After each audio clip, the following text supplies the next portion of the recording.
क्या आप जानते हैं कि कुषाण साम्राज्य ने प्राचीन दुनिया को कैसे बदल दिया? कुषाण साम्राज्य प्राचीन दुनिया की गतिशीलता और आपसी जुड़ाव का प्रमाण है।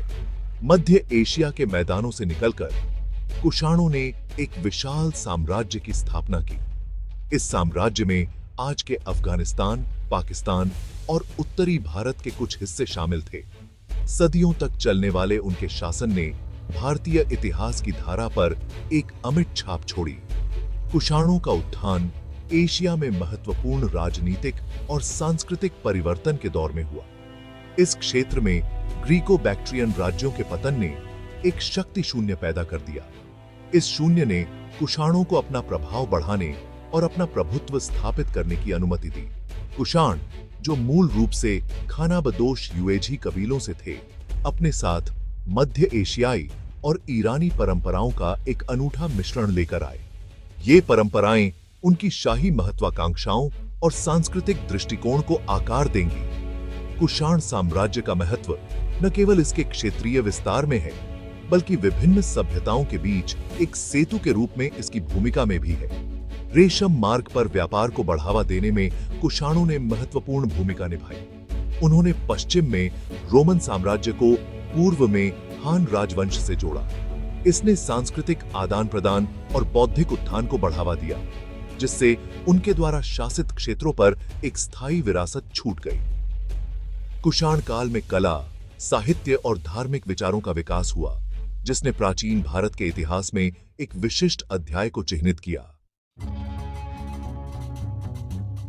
कुषाणों ने अपना मूल युएझी से जोड़ा, जो मध्य एशिया के मैदानों में रहने वाले लोगों का एक खानाबदोश समूह था। युएझी खानाबदोश समूह, जो मध्य एशिया के विशाल मैदानों में रहते थे, अपने पशुओं के साथ घूमते और व्यापार करते थे। चीनी स्रोत युएझी के प्रारंभिक इतिहास में बहुमूल्य अंतर्दृष्टि प्रदान करते हैं, जो उनका वर्णन एक शक्तिशाली खानाबदोश समूह के रूप में करते हैं। चीनी ऐतिहासिक रिकॉर्ड बताते हैं कि युएझी एक समय में एक प्रभावशाली और शक्तिशाली खानाबदोश समूह थे, जो अपने युद्ध कौशल के लिए जाने जाते थे। वे विशाल यूरेशियन मैदानों में पशुपालन और व्यापार में संलग्न थे, और उनके व्यापारिक कारवां दूर दूर तक यात्रा करते थे। युएझी को एक और शक्तिशाली खानाबदोश समूह जियोनगनू के दबाव का सामना करना पड़ा, जिसके कारण दूसरी शताब्दी ईसा पूर्व में उनका पश्चिम की ओर पलायन हुआ। जियोनगनू के आक्रमणों ने युएझी को अपनी मातृभूमि छोड़ने पर मजबूर कर दिया, और वे पश्चिम की ओर पलायन करने लगे। इस प्रवासन ने घटनाओं की एक श्रृंखला को गति दी, जिसका अंततः कुषाण साम्राज्य के उदय के रूप में हुआ। युएझी के इस प्रवासन ने एक नए युग की शुरुआत की, जो अंततः कुषाण साम्राज्य के रूप में विकसित हुआ। युएझी अपनी मातृभूमि से विस्थापित होकर दक्षिण की ओर एक लंबी और कठिन यात्रा पर निकल पड़े। इस यात्रा में उन्हें कई चुनौतियों का सामना करना पड़ा। वे अंततः बैक्ट्रिया में बस गए, जो आज के अफगानिस्तान और उज्बेकिस्तान के कुछ हिस्सों को मिलाकर बना है। बैक्ट्रिया, जो कभी सिकंदर महान द्वारा स्थापित हेलेनिस्टिक राज्यों का हिस्सा था, ने उपजाऊ भूमि और रणनीतिक व्यापार मार्गों की पेशकश की। बैक्ट्रिया की उपजाऊ भूमि और व्यापार मार्गों ने युएझी को एक स्थिर जीवन की नींव रखने में मदद की। इस क्षेत्र की उपजाऊ भूमि और व्यापार मार्गों ने युएझी को एक नई शुरुआत का अवसर प्रदान किया। युएझी ने अपने नेता कुजुल कडफिसेस के नेतृत्व में बैक्ट्रिया में अपनी शक्ति को मजबूत करना शुरू कर दिया, जिससे कुषाण साम्राज्य की नींव पड़ी। कुजुल कडफिसेस, एक चतुर और महत्वाकांक्षी नेता, ने अपने नए स्थान के रणनीतिक महत्व को पहचाना। कुजुल कडफिसेस ने अपने नेतृत्व में युएझी जनजातियों को एकजुट किया और इस क्षेत्र में अपना प्रभाव बढ़ाना शुरू कर दिया। उसने अपने बैनर तले विभिन्न युएझी जनजातियों को एकजुट किया और इस क्षेत्र में अपना प्रभाव बढ़ाना शुरू कर दिया। कुजुल कडफिसेस ने युएझी जनजातियों को एकजुट कर एक मजबूत और संगठित साम्राज्य की नींव रखी और इस क्षेत्र में अपना प्रभाव बढ़ाना शुरू कर दिया। कुषाण, जैसा कि वे जाने जाने लगे, ने बैक्ट्रिया में व्याप्त हेलेनिस्टिक संस्कृति के तत्वों को अपनाया। कुषाणों ने हेलेनिस्टिक संस्कृति के तत्वों को अपनाया और उन्हें अपनी संस्कृति में शामिल किया। उन्होंने ग्रीक शिलालेखों के साथ सिक्कों का खनन किया और ग्रीक कलात्मक रूपांकनों को अपनी कलात्मक परंपराओं में शामिल किया। ग्रीक कलात्मक रूपांकनों को अपनाने से कुषाण कला में एक नया आयाम जुड़ गया। मध्य एशियाई और हेलेनिस्टिक प्रभावों का यह संलयन कुषाण संस्कृति की पहचान बन जाएगा। इस संलयन ने कुषाण साम्राज्य को एक विशिष्ट सांस्कृतिक पहचान दी। कुजुल कड़फिसेस को कुषाण साम्राज्य की नींव रखने का श्रेय दिया जाता है।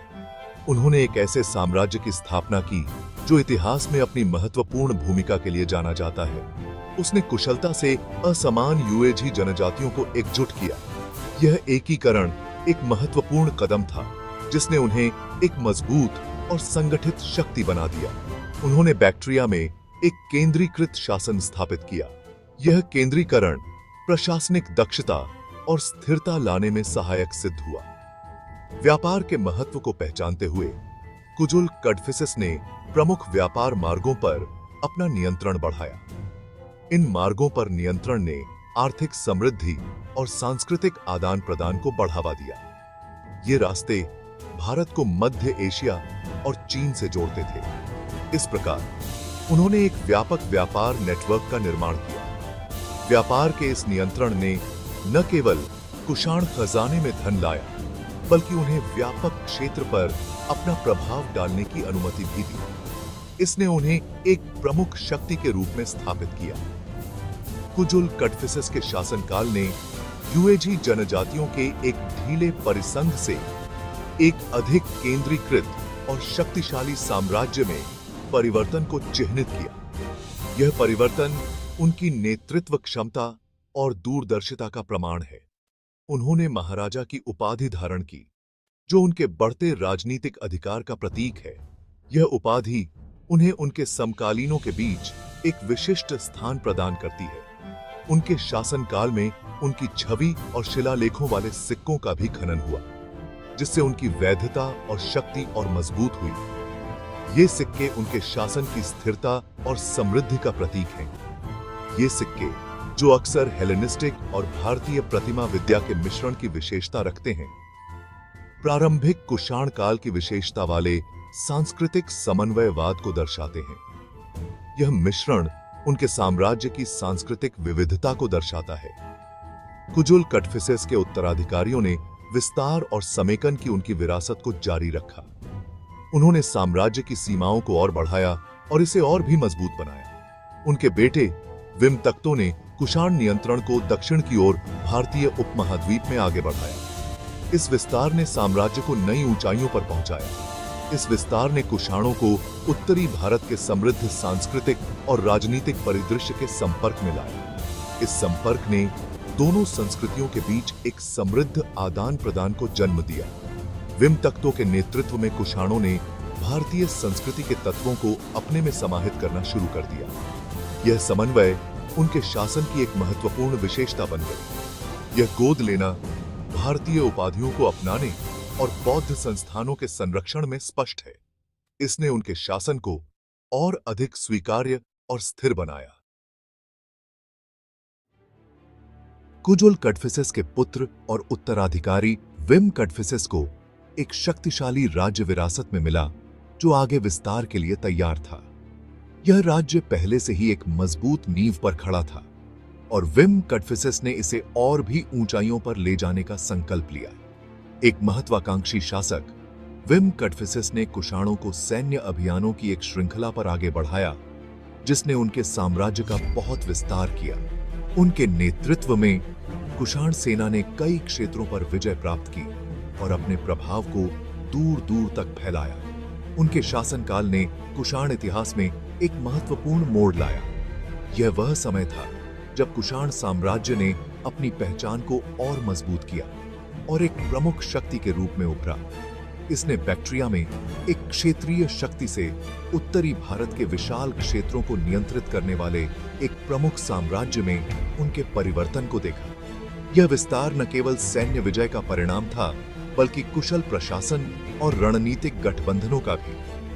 विम कटफिसेस के सैन्य अभियान उत्तर पश्चिमी भारत के उपजाऊ मैदानों पर केंद्रित थे। इन क्षेत्रों की उपजाऊ भूमि और समृद्ध संसाधनों ने कुषाण साम्राज्य की आर्थिक समृद्धि में महत्वपूर्ण योगदान दिया। इन मैदानों पर इंडो ग्रीक और सीथियन राज्यों के एक समूह का शासन था। ये राज्य पहले से ही समृद्ध और शक्तिशाली थे, लेकिन कुषाणों की सैन्य शक्ति ने उन्हें पराजित कर दिया। कुषाण सेनाएं, जो अपने सैन्य कौशल और घुड़सवार सेना के लिए जानी जाती हैं, एक दुर्जेय शक्ति साबित हुई। उनकी घुड़सवार सेना ने युद्ध के मैदान में कई बार निर्णायक भूमिका निभाई। विम कटफिसेस की विजयों ने कुषाण नियंत्रण को पूर्व में गंगा नदी घाटी तक बढ़ा दिया। यह क्षेत्र न केवल रणनीतिक रूप से महत्वपूर्ण था, बल्कि सांस्कृतिक और आर्थिक दृष्टि से भी अत्यंत महत्वपूर्ण था। इस विस्तार ने उन्हें गंगा के मैदानी इलाकों के शक्तिशाली राज्यों के सीधे संपर्क में ला दिया। इन राज्यों के साथ संपर्क ने कुषाणों को नई सांस्कृतिक और आर्थिक संभावनाओं से अवगत कराया। विम कटफिसेस का शासनकाल केवल सैन्य विजय के बारे में नहीं था, यह प्रशासनिक सुधारों और सांस्कृतिक समृद्धि का भी समय था। इसने उनके नए अधिग्रहित क्षेत्रों में कुषाण शासन को मजबूत होते देखा। उन्होंने अपने प्रशासनिक तंत्र को और अधिक कुशल बनाया और नए क्षेत्रों में स्थिरता और समृद्धि लाई। उन्होंने पेशावर में एक नई राजधानी शहर की स्थापना की, जो रणनीतिक रूप से प्रमुख व्यापार मार्गों के चौराहे पर स्थित था। यह शहर न केवल प्रशासनिक केंद्र था, बल्कि व्यापार और सांस्कृतिक आदान प्रदान का भी प्रमुख केंद्र बन गया। इस कदम ने भारतीय उपमहाद्वीप के मामलों में कुषाणों की बढ़ती दिलचस्पी का संकेत दिया। यह विस्तार उनके राजनीतिक और आर्थिक प्रभाव को और मजबूत करने का एक महत्वपूर्ण कदम था। इसने उनके शासन के तहत विविध आबादी के साथ उनकी बातचीत को कोलाय बनाया। विभिन्न संस्कृतियों और परंपराओं के साथ संपर्क ने कुषाण साम्राज्य को और अधिक समृद्ध और विविध बनाया। विम कटफिसेस ने सिक्कों के खनन की कुषाण परंपरा को भी जारी रखा। उनके सिक्के न केवल आर्थिक लेन देन के लिए महत्वपूर्ण थे, बल्कि उनकी शक्ति और प्रभाव का भी प्रतीक थे। उनके सिक्कों में अक्सर उन्हें सैन्य पोशाक में दर्शाया गया था, जो एक योद्धा राजा के रूप में उनकी भूमिका का प्रमाण है। यह उनके सैन्य कौशल और विजय अभियानों की याद दिलाता है। उन्होंने भारतीय देवताओं को भी चित्रित करना शुरू कर दिया, जो भारतीय धार्मिक परंपराओं के साथ कुषाणों की बढ़ती व्यस्तता को प्रदर्शित करता है। यह उनके साम्राज्य की सांस्कृतिक विविधता और धार्मिक सहिष्णुता का प्रतीक था। Thank you for watching and please like and share my YouTube channel AIH।